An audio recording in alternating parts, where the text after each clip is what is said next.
भाग में हम विद्युत रसायन श्रेणी के अनुप्रयोगों की चर्चा करेंगे। तो इसका पहले अनुप्रयोग के रूप में हम पढ़ें विद्युत किसी सेल के विद्युत वाहक बल को ज्ञात करना।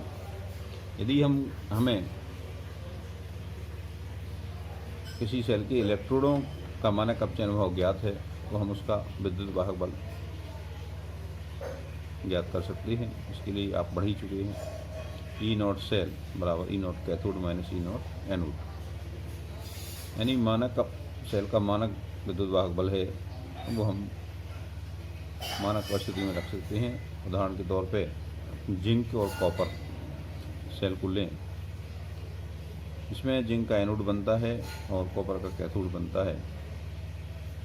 तो कॉपर का अपचयन विभव आप सारणी से ले सकते हैं, श्रेणी से, यह है 0.34 वोल्ट, और जस्ते का यानी जिंक का अपचयन भाव है ऋण 0.76 वोल्ट। इस सूत्र में रख देंगे अपन तो ये माइनस माइनस प्लस हो जाएगा और ये हो जाएगा 0.34 प्लस 0.76 बराबर 1.10 वोल्ट।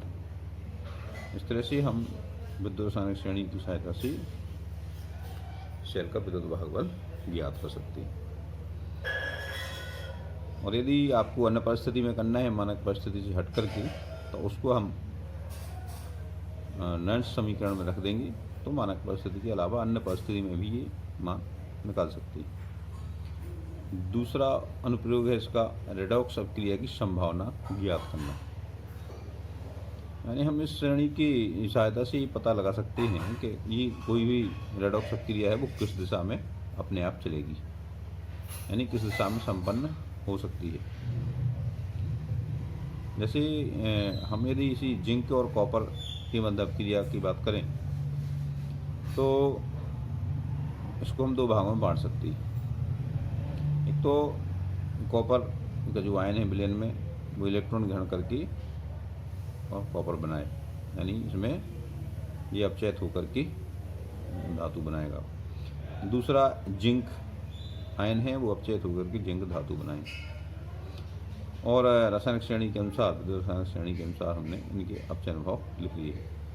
अब ये दो क्रियाएं इस प्रकार संयोजित हो सकती हैं। पहला तो ये है कि जिंक इलेक्ट्रॉन ग्रहण करे और कॉपर इलेक्ट्रॉन त्यागे, यानी ये विपरीत दिशा में हो, ये इस दिशा में हो। तो ये हो जाएगी जिंक आयन प्लस कॉपर बराबर कॉपर आयन प्लस जिंक।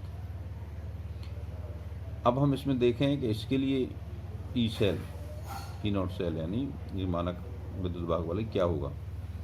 तो इसके लिए क्या होगा, यहाँ देख रहे हैं तो कैथोड की तरह कौन काम कर रहा है यहाँ पे, इसमें लेंगे तो जी जिंक का अपचयन हो रहा है तो जी कैथोड की तरह होगा, और यहाँ पे कॉपर का ऑक्सीकरण हो रहा है तो ये एनोड की जगह होगा। तो इन दोनों के मान अपन रख देंगे।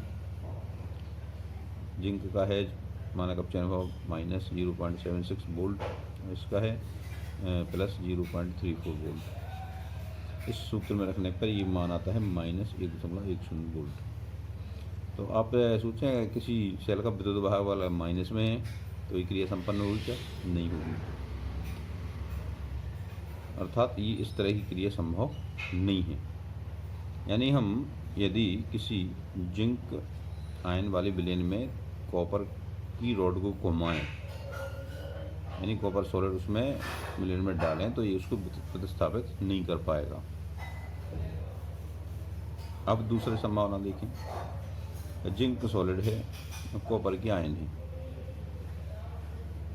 जिंक इलेक्ट्रॉन त्याग करके जिंक आयन बनाएगा और कॉपर इलेक्ट्रॉन ग्रहण करके कॉपर धातु बना देगा। इसमें सेल विभव इस तरह रहेगा, कॉपर कैथोड की तरह काम कर रहा है और जिंक एनोड की तरह काम कर रहा है। तो इसमें गणना करने पे हमें प्राप्त होता है कॉपर का मान है 0.34 वोल्ट, ये हो जाएगा माइनस 0.76 वोल्ट, ये माइनस माइनस प्लस हो जाएगा तो ये हो जाएगा विभव 1.10। अब यहाँ पे विभव का मान धनात्मक आ रहा है।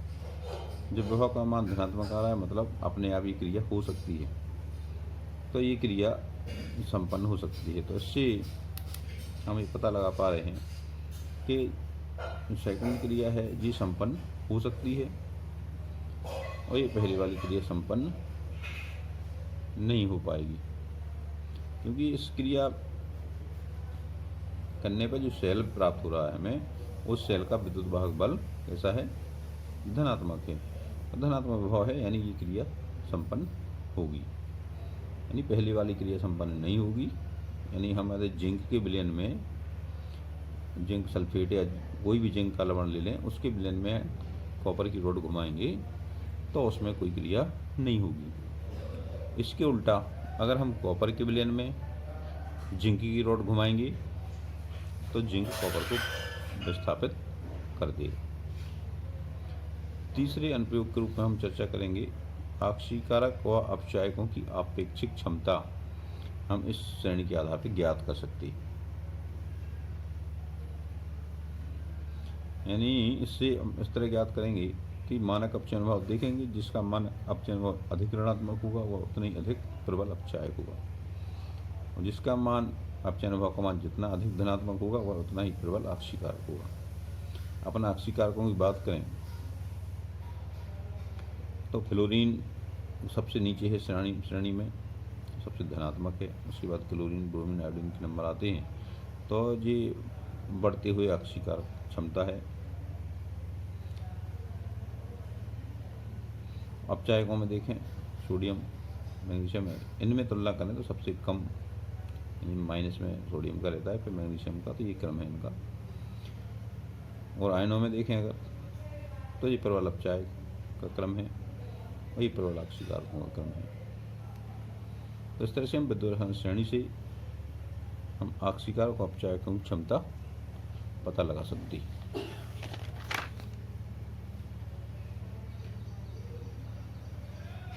हम धातुओं द्वारा अम्ल में कौन सी धातु किसी अम्ल में से हाइड्रोजन मुक्त कर सकती, ये हम विद्युत श्रेणी से पता लगा सकते हैं। जो हाइड्रोजन से ऊपर हैं श्रेणी में, वो धातुएं अम्लों में से हाइड्रोजन मुक्त कर सकती हैं। पांचवा अनुप्रयोग है सेल की साम्यावस्था स्थिरांक की गणना।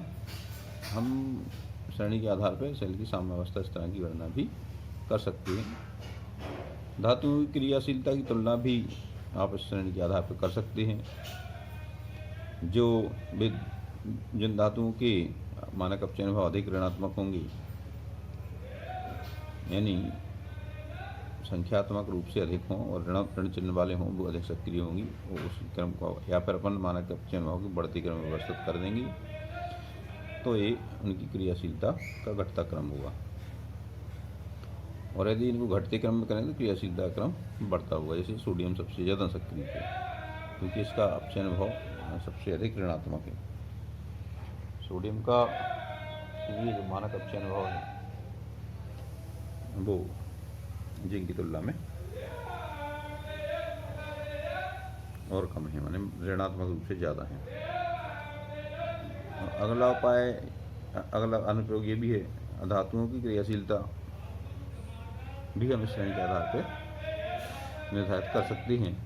इसमें मानक अपचयन विभव को घटते क्रम में करेंगे तो क्रियाशीलता बढ़ते क्रम में आ जाएगी। यानी धनात्मक रूप से फ्लोरीन सबसे अधिक है मानक अपचयन विभव, उसके बाद ऑक्सीजन का, क्लोरीन, ब्रोमीन, आयोडीन का आता है, तो क्रियाशीलता भी इसी क्रम में रहेगी।